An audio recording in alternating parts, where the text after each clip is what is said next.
You might think that Victorian women with their dresses puffed out like an entire portable tent only knew of elegance, refinement, and the sweet fragrance of lavender water. Sorry to disappoint, but if you had lived in the 19th century, you would probably have carried not only a hand fan, but also a small bouquet of flowers to mask certain unmentionable odors. Yes, the eternal question that few dare to utter aloud is, inside those gigantic gowns, how did they go to the bathroom? Imagine yourself at a ball music playing, chandeliers glittering, guests laughing gracefully, but one lady is sweating, her eyes darting around in search of an emergency escape, and her gown. It takes up as much space as an entire dining table. This was not just a trivial matter. It was proof of one of the most practical challenges Victorian women faced: how to maintain a graceful appearance when biology simply would not allow you to wait another 3 hours.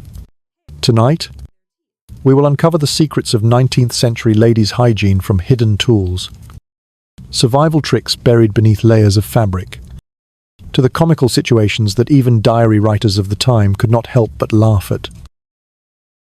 So, pour yourself a cup of tea, sit back comfortably, and prepare yourself, because this story will make you both laugh out loud and silently give thanks for the modern toilet in your home. Part 1. Historical context and the gigantic dresses. If there is one symbol that encapsulates the spirit of the Victorian era, it is certainly not Christmas pudding, nor the endless novels of Charles Dickens, but rather the enormous puffed dresses. Yes, dresses that could easily take up a quarter of a living room, making the act of passing through a narrow doorway a dangerous sport. The Victorian era, from 1837 to 1901, was a period when women's fashion reached a level of spectacle, or, if you are practical, perhaps absurdity. Dresses were not simply clothes, they resembled portable architectural works, supported by crinoline, a skirt frame made of steel or cane, layered with dozens of heavy petticoats, and finally draped with luxurious fabrics: silk, velvet, satin, in dazzling colors. To imagine it, think of wearing a giant camping tent, except instead of being held up by poles, it was strapped tightly to your waist. You sit down, the dress spreads like a cake. You stand up, the entire room must step aside. And that is only the exterior. Inside, corsets tightened so severely that many women fainted in the middle of a ball. Yet few tell you the next part: relieving oneself in such attire was a true acrobatic act. Fashion historians often emphasize that Victorian dresses were not only symbols of femininity, but also cages representing social status. The wealthier the woman, the more voluminous the dress, the harder it was to move. There was even a mocking saying, "If you can sit comfortably in a dress, it means you are not rich enough."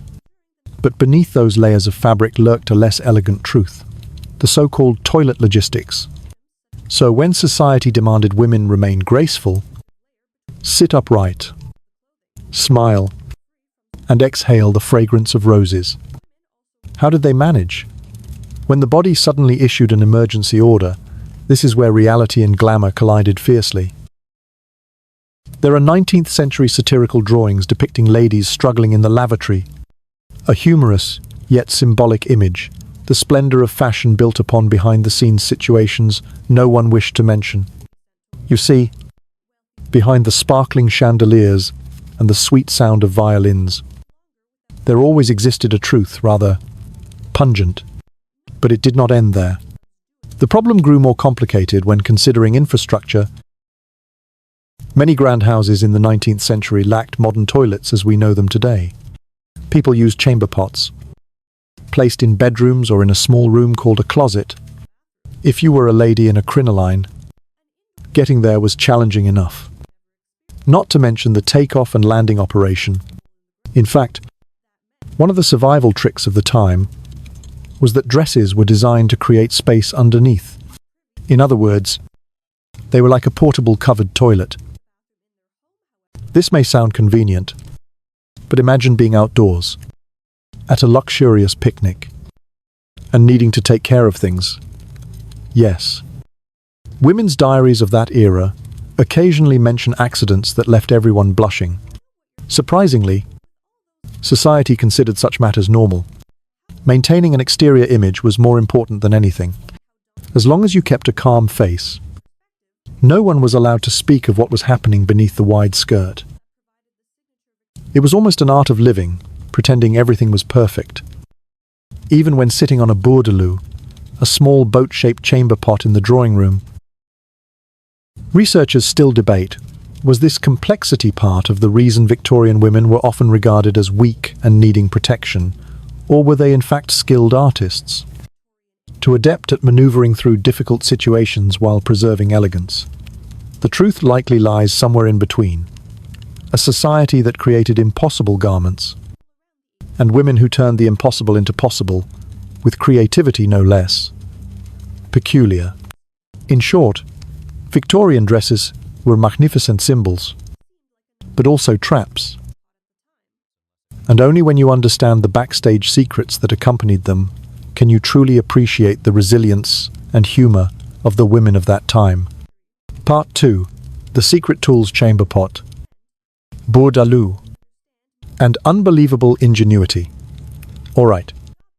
We already know Victorian dresses were like mobile buildings. Beautiful. Yes. But who would want to carry a public toilet around at a ball? And yet, surprisingly, they did something almost identical. The first, and perhaps most familiar tool, was the chamber pot, the classic commode. If you are picturing a colourful plastic potty for children, sorry, you are a century off. Victorian chamber pots were often made of porcelain, decorated with intricate patterns, sometimes even gilded or silver-plated. Some were produced exclusively for the aristocracy, with elegant motifs, so that if someone happened to see one, they would not exactly scream in horror. The interesting part is this. The chamber pot was usually placed right in the bedroom, under the bed, or in a small cupboard. So, in the middle of the night, instead of rushing outside into the freezing cold, a Victorian lady could simply pull open a drawer. It sounds convenient. But imagine a husband and wife whispering sweetly in their room, and suddenly one pulls out a chamber pot to use right there. Romance surely vanished without a trace. But the chamber pot had one major flaw. It was large, bulky, and impossible to take along to a neighbour's mansion for a party. So Victorian women invented, or rather commissioned, a more refined item, the bourdaloue. If the chamber pot was like a portable toilet bowl, then the bourdaloue was the travel version, compact, practical, easy to carry in a handbag or hide under a skirt. The bourdaloue resembled a small boat, made of porcelain or silver, with a wide mouth and high sides. Women could use it while half-sitting or bending slightly. At first glance, it might seem like a medical device, but from afar, it could easily be mistaken for a soup bowl. There is an anecdote that a gentleman at a dinner party once mistakenly picked up a bourdaloue to ladle soup. I cannot be sure if this is true, but just picturing the scene is enough to choke on your meal. The bourdaloue was often carried by ladies during long carriage rides.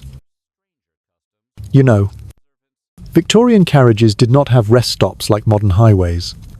Journeys could take many hours, even an entire day. And while gentlemen could easily relieve themselves at the roadside, women needed a more discreet solution. Thus, with just a skillful lift of the skirt, everything could be managed right in the carriage. Yes, a skill I am certain no girls' school ever taught, but one as common as a survival hack. Beyond chamber pots and bourdaloues, there were other inventions, less documented but equally creative. For example, there were wooden chairs in drawing rooms that looked ordinary, but were actually two-in-one chairs, suitable for sitting, but also usable for private relief.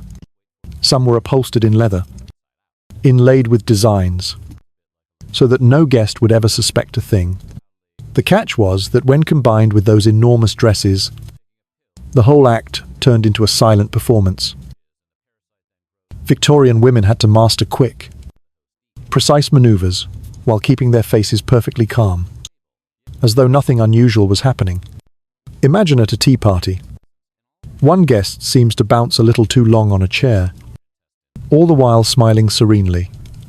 Yes. Sire. The tea is delightful. Meanwhile, the bourdaloue was doing its hidden work. The funny part is that Victorian society was extremely strict about moral standards and decorum. They avoided speaking of the body, avoided mentioning toilet, even using euphemisms like closet or powder room. Yet these same people were masters at designing the strangest portable sanitary devices. Truly, a kind of morality that said one thing, did another, familiar in every age. Historians still debate whether the bourdaloue was widely used, or merely a luxury item for wealthy families. Some argue it was too impractical and unhygienic, while others insist that without it, women could not have survived all-day ceremonies. Either way, the bourdaloue remains a symbol of the strange marriage between creativity and desperation among women of the time. And this leads us to an amusing conclusion. The more absurd the fashion, the stranger the supporting devices. If the Victorian dress was architecture, then the chamber, pot, and bourdaloue were its plumbing system. You can call it elegant if you like, or simply one of the funniest situations in history. Part 3. Skills and survival tricks. Alright, you have the puffed dress. You have a chamber pot or a bourdaloue at hand. But trust me, that still was not enough to make everything feasible. Because imagine this, wearing dozens of kilos of fabric, stiff as a framework. How could one perform the operation without struggling as if defusing a bomb? The answer lay in a unique fashion function invention: open crotch drawers. Yes, the name alone tells you their convenience. These were the most common undergarments for Victorian women, with a slit running along the bottom, allowing them to avoid removing the corset. Petticoats, overskirt, and crinoline frame, every time they needed to relieve themselves. With just one discreet maneuver, it was done. It sounded clever, but that slit also created awkward situations. There is an anecdote that during a ball, one lady sat down too quickly and a cold draft slipped in the most unwelcome way. The result, the entire table had to pretend not to hear the strange little crackling sound coming from beneath the puffed layers. Beyond the open crotch drawers, Victorian women mastered what I would call the ninja art of skirt lifting. In truth, using the toilet in such attire resembled a dance, both hands lifting the skirt backward, hips angled just right, eyes kept serene, and, most important, never letting anyone notice that you were occupied. Some women even practiced in front of a mirror. Yes, you heard correctly. They practiced lifting skirts.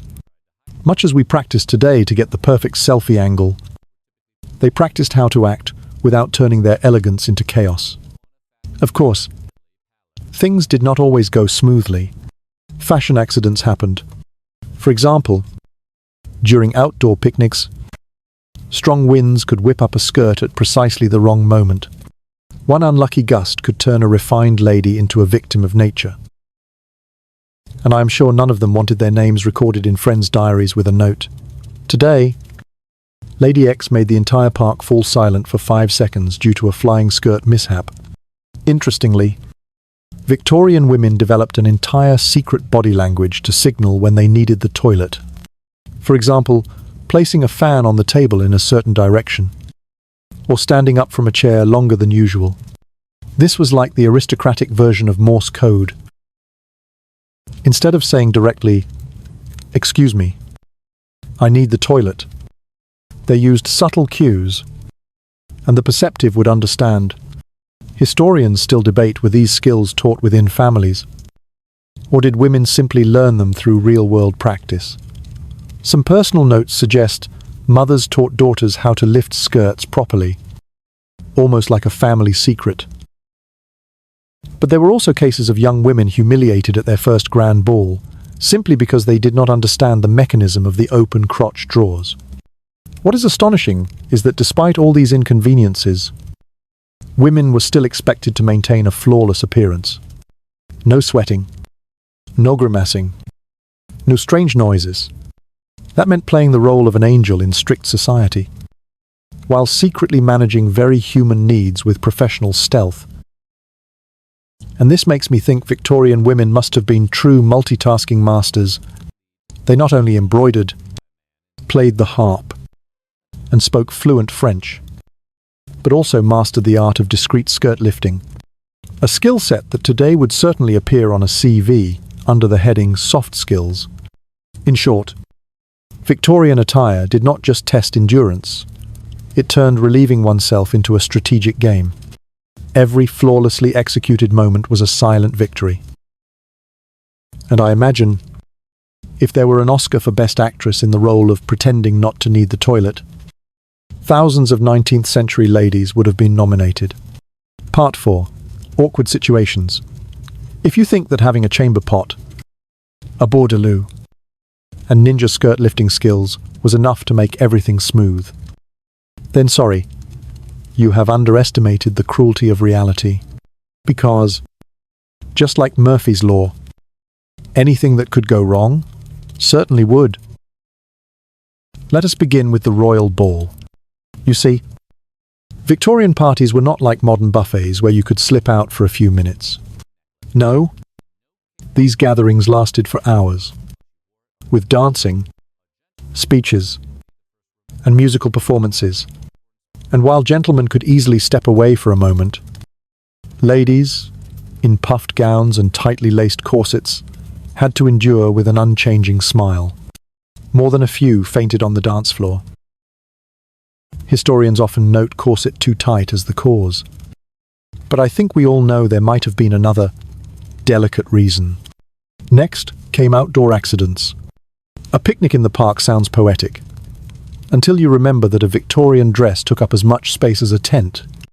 Imagine finding a quiet corner to take care of business, only to be caught mid-act by a group of children shouting, "Oh, the moving castle is alive." Indeed, sometimes the romance of the 19th century ended in giggles from the bushes. One of the most comical situations recorded in period cartoons involved the train. When rail travel became common, women sat for hours in carriages.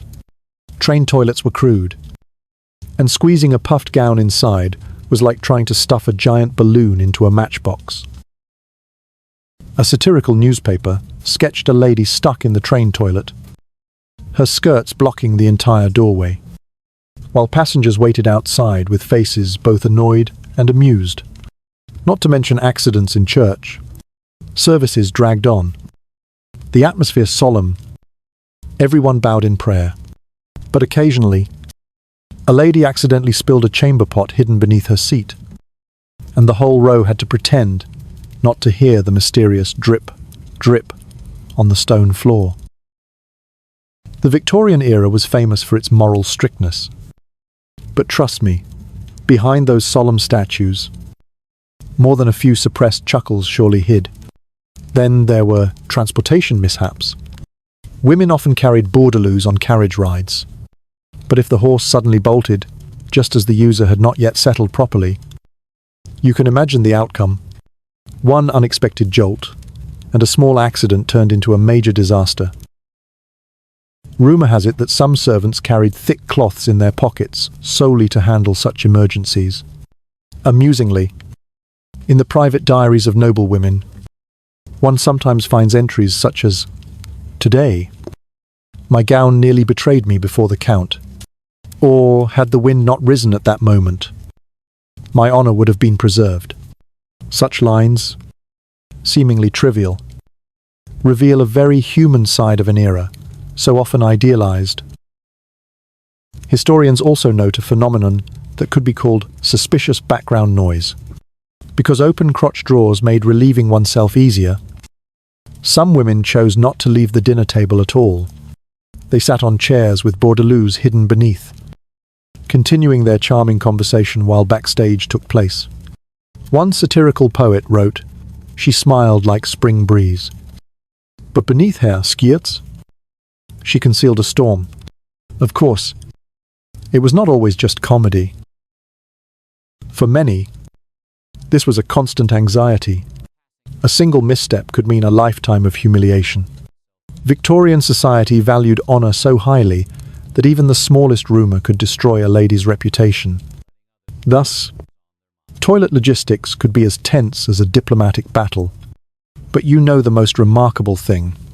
Amid all these awkward trials, Victorian women still stood tall, heads held high, and continued to be praised as icons of elegance. In other words, they transformed their most inconvenient moments into a silent art of living. And that was the real magic, making the most uncomfortable truths invisible. Part 5. Modern Comparisons. Reading this, you might be thinking, oh thank goodness. Now we have modern toilets, slim dressers, no more awkward situations like in the Victorian era. Well, that is only partly true. But let us be honest. Have you ever worn a floor-length gown to a wedding or prom and wondered how to squeeze yourself into a tiny public restroom stall? In fact, the clash of fashion versus toilet has haunted women for centuries. Only changing in form, the Victorian era had crinoline dresses as wide as cakes, while today we have wedding gowns with trains meters long, tight evening gowns, or one-piece jumpsuits. No matter the century, the toilet has always been the common enemy. Picture a modern bride, a dazzling wedding gown, pure white lace, a train trailing like a road to happiness. But a few hours after the ceremony, she must face the super challenge, how to use the restroom without turning her dress into a soggy mess. And so, the bridesmaids, true to their name, become rescue magicians, rolling up sleeves, lifting skirts, holding lace, and defending the purity of the gown at all costs. A scene which, if filmed, would rack up views like a Hollywood action movie. This shows that even with flush toilets, soft rolls of paper, and even luxury bidets, toilets spare, no one in complicated outfits. A 5-meter gown might cost you 10 extra minutes just to maneuver through the narrow door of a public stall. Sometimes, looking back at Victorian women, we realize at least they had open crotch drawers. But that is not all. If the Victorian era had bourdaloues, today we have modern equivalents called female urination devices, plastic or silicone funnels that let women urinate standing up when camping. Fascinating, isn't it? More than 150 years later, humanity is still inventing odd tools to meet the same eternal need. Perhaps if Queen Victoria could see this, she would laugh. Oh, so we still face the same problem. One clear difference between past and present is, we talk about it more openly. In Victorian times, women hid everything, never mentioning toilets. They used polite words like powder room instead. Today, you only need to open TikTok to find hundreds of clips teaching how to pee while wearing a massive wedding dress. Even using giant IKEA bags to keep the gown together. Truly, the internet is the public comedic diary of our age. And just like in the past, toilets still interrupt romantic moments.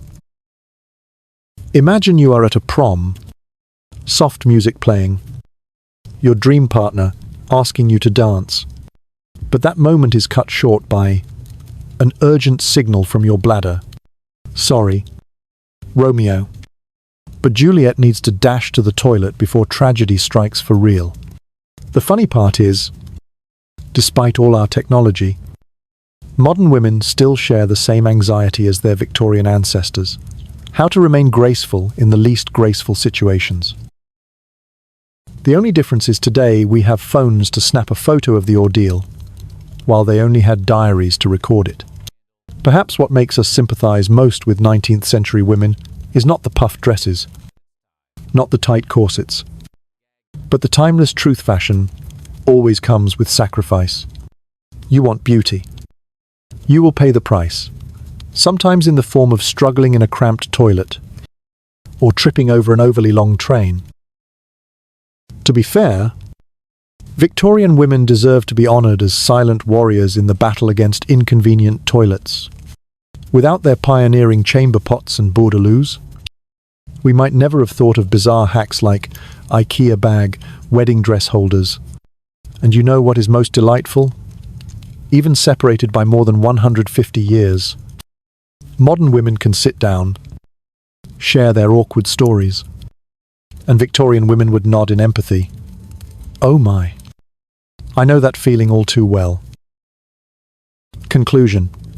So, after this journey through giant Victorian dresses, chamber pots, bourdaloues, open crotch drawers, and countless laugh or cry mishaps, we can reach an undeniable truth: fashion always has its price.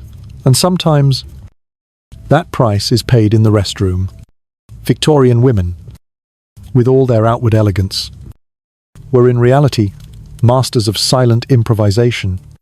They maintained perfect appearances, even while handling situations far from royal. That shows their resilience lay not only in enduring a rigid society, but also in transforming embarrassing moments into invisibility. Looking back, we see an amusing circle in the past. There were puffed dresses and chamber pots. Today we have wedding gowns, ball gowns, and TikTok hacks for restroom survival. The eternal problem remains. Only now we laugh about it more openly. And perhaps that is what truly matters. Fashion, past and present, has always been a game of sacrifice. But beneath the layers of fabric and the weight of social rules, women have proven one thing: they can be magnificent, inventive, and sometimes far funnier than anyone imagines. So, the next time you wear a long gown to a party, remember the Victorian ladies who paved the way, those who silently battled toilets in silence. And if you find yourself struggling in a cramped stall, just smile. At least you have double-ply toilet paper, bright electric lights, and no one will mistake your bourdaloue for a soup bowl. In the end, history is not only written with wars, politics, and crowns. It is also written with everyday details, the toilet logistics no one dared mention. Yet those tiny details give us the truest glimpse of human life, whether in the 19th century or the 21st. We all share the same enemy called inconvenient toilets. Thank you for joining this journey with its slightly indescribable aroma. If you enjoyed and learned something, do not forget to like and subscribe to support the channel. And remember, fashion may be painful, but at least now toilets are far more convenient. Have a gentle evening. And if you are wearing a long dress right now, to be grateful for the modern toilet beside you.